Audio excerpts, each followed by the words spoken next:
বিসমিল্লাহির রহমানির রহিম। আসসালামু আলাইকুম। তস্করাস কিচেন থেকে আপনাদের জন্য আরেকটা রেসিপি নিয়ে এসেছি। আজকে আপনাদের সাথে আমি ব্রেড রোলের একটা রেসিপি শেয়ার করব। এই রোলের জন্য আমি প্রথমে একটু মাংসের পুরটা রেডি করে নেব। এগুলা বিফ দিয়ে আমি ব্রেড রোলটা করব। রান্না করা মাংস ছিল আমার ফ্রিজে, ওখান থেকে আমি কয়েক টুকরা অল্প পরিমাণে নিয়েছি। এগুলোকে আমি ছোটো ছোটো করে পিস করে নিব। এগুলো রান্নার মাংস, এই জন্য আমি আর রান্নাটা দেখাই নাই আপনাদের সাথে। গরু মাংস তো আপনারা সবাই রান্না করেন, ওখান থেকে এরকম রান্না করার মাংস পিস নিলে হয়ে যাবে। আমি এগুলো ছোটো ছোটো এরকম করে পিস করে নিব। তারপর উপকরণটা বলছি। আলু নিয়েছি একটা বড় সাইজের, একটা ছোটো, অল্প একটু নষ্ট ছিল। সব মিলাইয়ে আলুর পরিমাণটা ছিল এতটুকু। আমি ম্যাশ করে নিব। তারপরে দিয়ে দিচ্ছি অল্প পেঁয়াজ কুচি, কাঁচামরিচ কুচি দুইটা, আর 2 কোষ রসুন কুচি, ছোটো একটা আদার টুকরা কুচি, আর অল্প ধনিয়া পাতা। এই উপকরণগুলো দিব আমি। এই তো আমি গরুর মাংসগুলোকে ছোটো ছোটো পিস করে নিয়েছি। আলুটাও ম্যাশ করে নিলাম। এই তো আমি ফ্রাই প্যানে অল্প পরিমাণে তেল দিয়েছি। এবার সব উপকরণ দিয়ে দিব।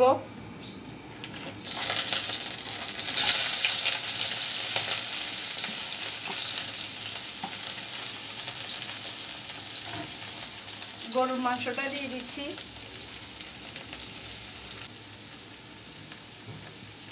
রান্না করা মাংস 1 চামচ সয়া সস দিয়ে দিচ্ছি। এই কারণে আমার বেশি মশলা দিতে হবে না।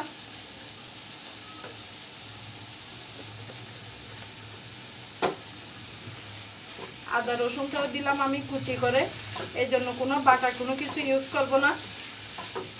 অল্প পরিমাণে লবণ দিয়ে দিচ্ছি। লবণটা একটু দেখে শুনে দিতে হবে। আমি মশলার মধ্যে শুধু অ্যাড করবো 1/2 চামচ গরম মশলার গুঁড়া, যেটা আমি বাসায় রেডি করেছি। ওখান থেকে আমি 1/2 চামচ দিয়ে দিলাম। এবার অ্যাড করে দিব আমি ম্যাশ করা আলু। এইটা আমার রেডি হয়ে গেছে ব্রেড রোলের জন্য পুরটা। এই তো আমি এবার ব্রেডটা একটু ভাপিয়ে নিব।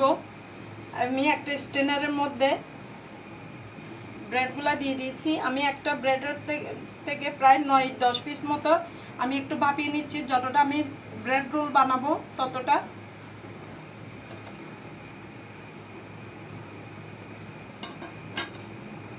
একটু ভাপিয়ে নিলে ব্রেডটা বেলে নিতে সুবিধা হয়, এক নরম সফট হয়।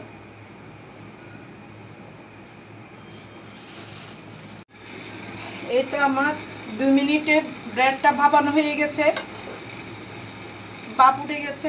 ব্রেডটা একদম খুব নরম সফট হয়ে গেছে তুলতুলে। এরকম নরম হলে আর বেলে নেওয়ার সময় বেশি প্রেসারও দিতে হয় না, রুটি আবার ফেটে যায়, ছিঁড়ে যায়, ওইটাও হয় না ভাপিয়ে নিলে। এই তো আমি ব্রেডগুলা নিয়ে নিয়েছি। আবার একটা একটা করে আমি বেলে নিব। আজকে আমি কাঁচাটা ফেলে দিচ্ছি না, রেখে দিলাম। আপনারা চাইলে কাঁচা কেটে ফেলতে পারেন।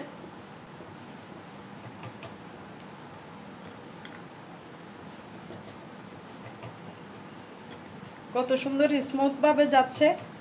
আমার এত বেশি চাপও দিতে হয় না।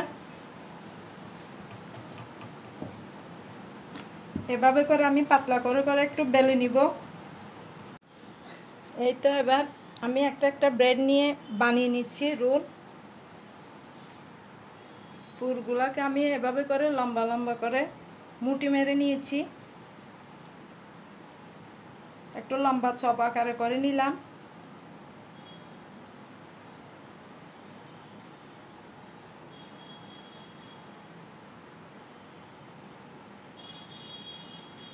একটু বাটিতে খাওয়ার পানি নিয়েছি।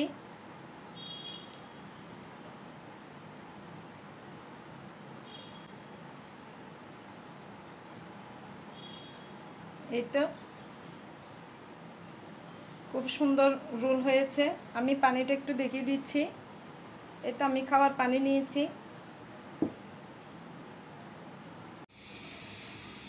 এটা আমি সব ব্রেড রোল বানিয়ে নিয়েছি। এই তো আমি এভাবে করে সবগুলো ব্রেড রোল ভেজে নিব। এই তো হয়ে গেল আমার বিফ ব্রেড রোল। দেখতে এরকমই হয়েছে। মাশাআল্লাহ, আলহামদুলিল্লাহ,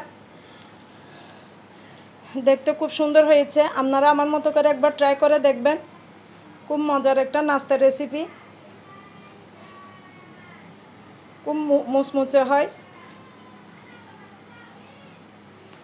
আমার এই বিফ ব্রেড রোলের রেসিপিটা আপনাদের ভালো লেগে থাকলে আমার রেসিপিটাকে একটা লাইক দিবেন, কমেন্ট ও শেয়ার করে দেবেন যেন সবার কাছে পৌঁছে যায়। আপনাদের সবার সহযোগিতা কামনা করছি। আজ এই পর্যন্তই। আল্লাহ হাফেজ। আসসালামু আলাইকুম।